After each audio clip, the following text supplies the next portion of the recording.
नमस्कार, स्वागत है आपका वन भारत टीवी पर। यहाँ आपको मिलेगी देश दुनिया की हर छोटी बड़ी खबर। राजनीतिक हो या फैक्ट हो या हो टेक्नोलॉजी, सब कुछ एक ही जगह पर सच के साथ। मैं हूँ आपके साथ शालिनी। आइए बढ़ते हैं आज की खबरों की ओर।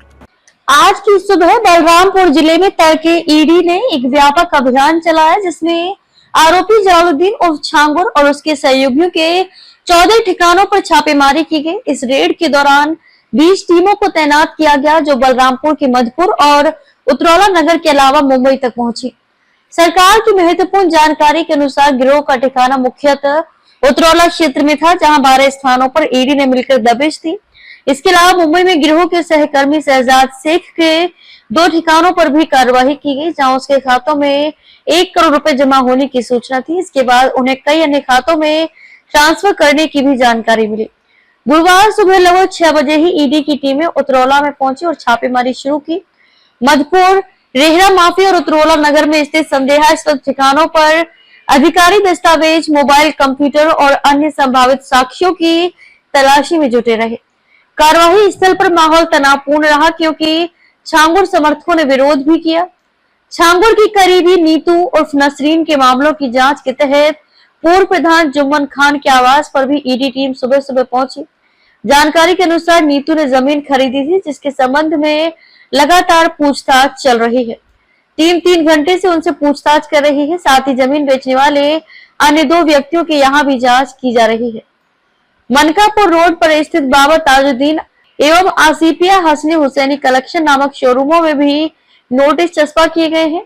बताया जा रहा है कि इन शोरूमों के जरिए अवैध धन का हिस्सा निवेश करने की कोशिश की गई थी। ईडी ने वहां से दस्तावेज एवं खातों के प्रवाह संबंधी प्रमाण जुटाए।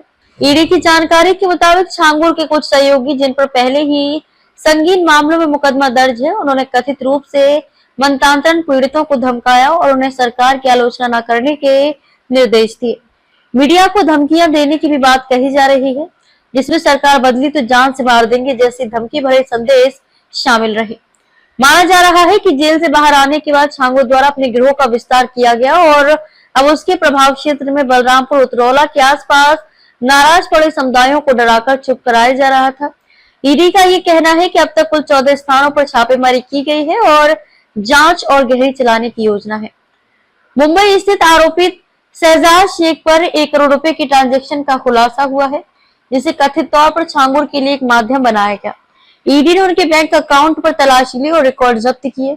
ये निर्देशित किया जा रहा है कि ये धन अवैध गतिविधियों का हिस्सा था, जो महाराष्ट्र और यूपी में समान रूप से खर्च किया गया। ईडी के प्रारंभिक सर्वेक्षण से ये पता चला है कि जलालुद्दीन केवल बलरामपुर का स्थानीय गिरोह नेता नहीं था, बल्कि उसने गाड़ी की शुरुआत साइकिल और सेकंड हैंड बाइक से की, लेकिन बाद में खाड़ी देशों में भी निवेश करके सैकड़ों करोड़ रुपए की संपत्ति जमा की। अभी तक ये स्पष्ट नहीं हो पाया है कि उसका पैसा किस तरह मनी लॉन्ड्रिंग के माध्यम से विदेशों तक पहुंचा। जांच एजेंसियां ट्रांजैक्शन के समय बैंक खाते, प्रॉपर्टी के लेन देन और हवाला नेटवर्क की तह तक जा रही है। ईडी की प्राथमिक योजना अब छापेमारी से एक्शन तक जा चुकी है। नीतू, नवीन, जमालुद्दीन और अन्य संदिग्धों से पूछताछ जारी है। ईडी का मानना है कि इससे सही दिशा में सबूत मिलेंगे। इसके अलावा दिल्ली, मुंबई और खाड़ी देशों में संभावित सहयोगियों की भी सूची तैयार की जा रही है। भाजपा, समाजवादी पार्टी और अन्य सामाजिक संगठनों ने ईडी की इस कार्यवाही को स्वागत योग्य बताया है, क्योंकि ये एक बड़े तंत्र का हिस्सा है जो सामाजिक शांति को बाधित कर रहा था। बलरामपुर के डीएम और एसपी ने कहा है कि कानून अपना काम कर रहा है और दोषियों को न्याय की गहरी राह से न बचने दिया जाएगा।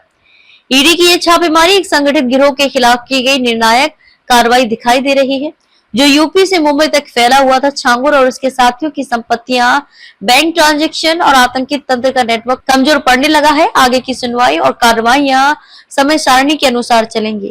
खबरों में बस इतना ही, फिर होगी आपसे मुलाकात। तब तक के लिए नमस्कार और देखते रहिए वन भारत टीवी। ऐसे ही लेटेस्ट अपडेट पाने के लिए हमारे चैनल को सब्सक्राइब करें और लेटेस्ट नोटिफिकेशन पाने के लिए बेल आइकन दबाना ना भूलें।